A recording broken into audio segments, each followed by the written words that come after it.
U.S. backs security guarantees for Ukraine as France and UK pledge troops.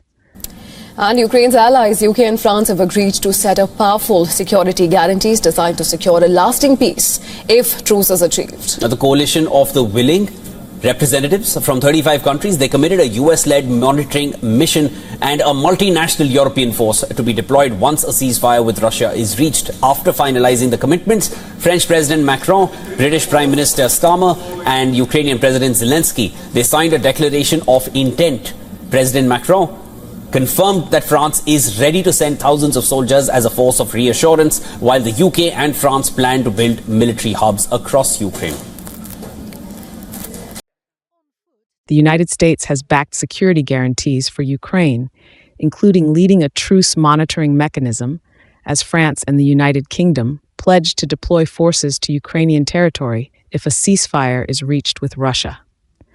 The pledges came on Tuesday at a summit of the so-called Coalition of the Willing, a group of 35 countries that have pledged to support Ukraine against Russian aggression. France pledged to send troops to Ukraine after a ceasefire to deter Russia. It paves the way for the legal framework under which British, French and partner forces could operate on Ukrainian soil, securing Ukraine's skies and seas and regenerating Ukraine's armed forces for the future. Ukrainian President Volodymyr Zelensky called it a major breakthrough. We really have good steps forward. Yes, 90%, but we are each day a little bit closer. Countries' representatives, including 27 heads of state or government, gathered in Paris to firm up post-war guarantees for Kyiv.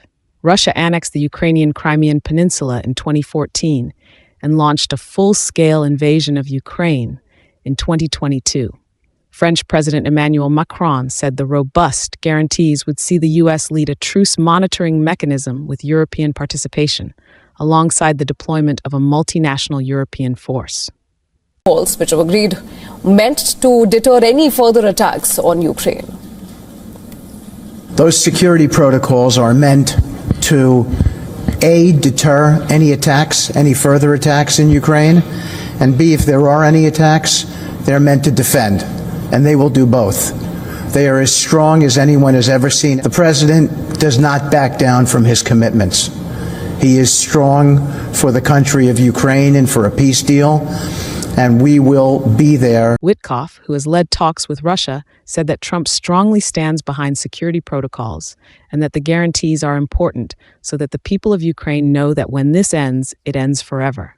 He added, those security protocols are meant to A, deter any attacks, any further attacks in Ukraine, and B, if there are any attacks, they're meant to defend, and they will do both. Kushner called the Paris meeting a very, very big milestone.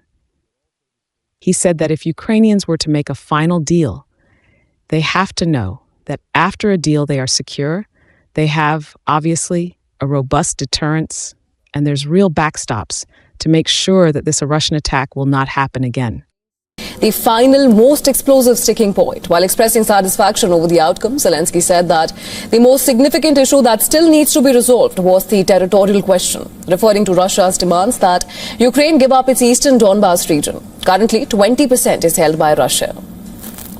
The coalition said in a statement that the allies will participate in a proposed U.S.-led ceasefire monitoring and verification mechanism, which officials said would likely involve drones, sensors, and satellites, not U.S. troops. The coalition also agreed to establish a U.S.-Ukraine coalition coordination cell in Paris and to continue supplying Kyiv's frontline forces with equipment and training, as well as back them up with air, land, and sea support to deter any future Russian attack.